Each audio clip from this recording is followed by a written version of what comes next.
Hello, I am Marco. And I'm Stefan. And we're with Leaving Hops in Lincoln, Nebraska. We are very excited. This is going to be our third beer review on YouTube, hoping to get famous.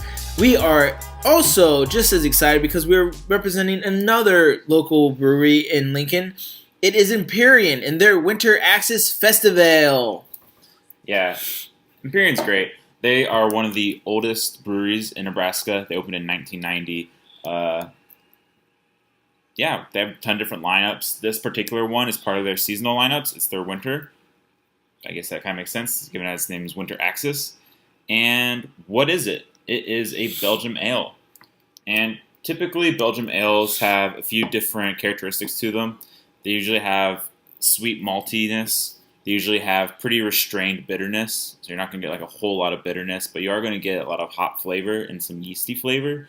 Usually the hop flavor is going to be spicy or woody, herbal, somewhere around that ballpark. And I think the most defining characteristic of them is the sweetness. It's going to have like some sort of caramel or honey sweetness typically. We've poured 52 beers today to make sure it was perfect. This is the only one out of those that was perfect. So as you can see, really, really hazy. You are seeing the color of the beer. It's not a dirty glass. That is amber. Yeah. Pretty good head on it. Marco, you want to start telling us what you smell on it?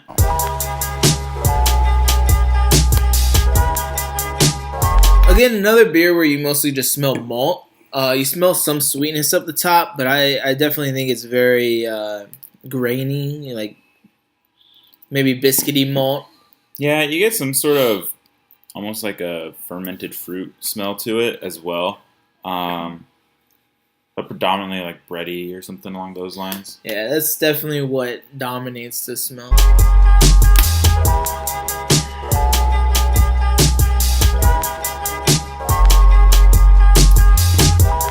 I like it. It's pretty good. Taste-wise, what do we get? I think the predominant taste is some sort of like bready malt presence. The bitterness is very, very restricted. You actually don't get hardly any at all on the hops. Yeah. Like Stephen said, the body is definitely...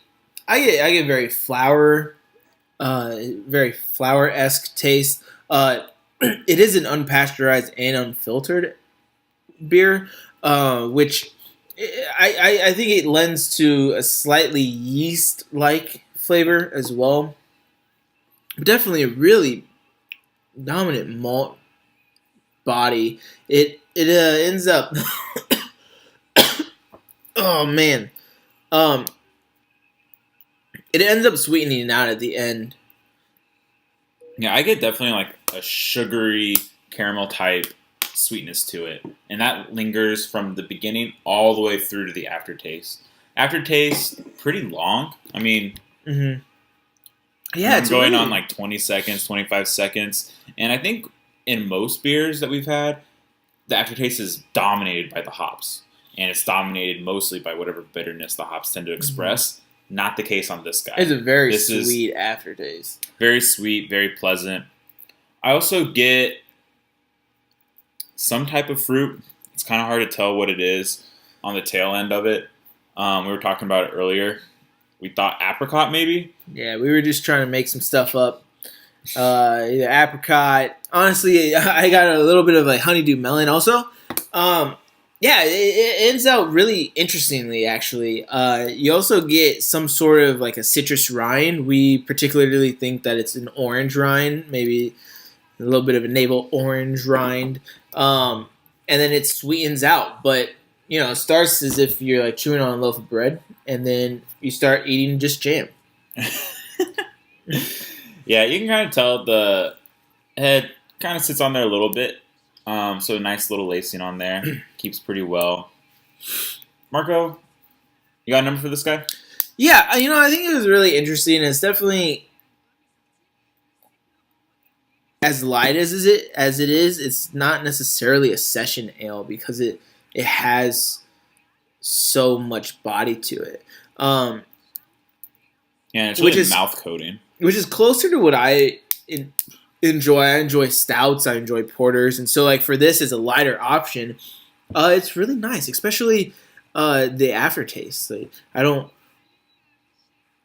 I would be super happy as soon as I finished it, just as much as I was drinking it the entire way through. So for me, I would probably give it an 8. It actually grew on me originally when we were first tasting it and talking about it. I wasn't a big fan, but halfway down, the glass, a quarter way down the second glass, yeah, it's bringing me in. Yeah, I like it as well. I'm right with you at an 8. I think this is an awesome beer to just pick up and enjoy. It's also awesome that it's a Belgium style that doesn't cost a whole ton of money. Because most Belgiums, in order to kind of get and enjoy that type of style, you end up dropping a whole ton. And if you live in Nebraska, you can get these guys super economical. Imperium does a great job making it available at a great price. And I think that's really important to state too. Sure. Overall, what type of people are going to enjoy this beer? I think people who like a body to it. I think people who aren't necessarily IPA or Pale Ale fans. I think it's people who generally tend to enjoy like porters, especially porters, if not stouts as well. I think people who enjoy ciders would also enjoy it. I mean, you really don't get any real bitterness, and you do get a lot of sweetness. And so I think it'd be interesting to talk to people who don't, like beer and kind of show them this guy.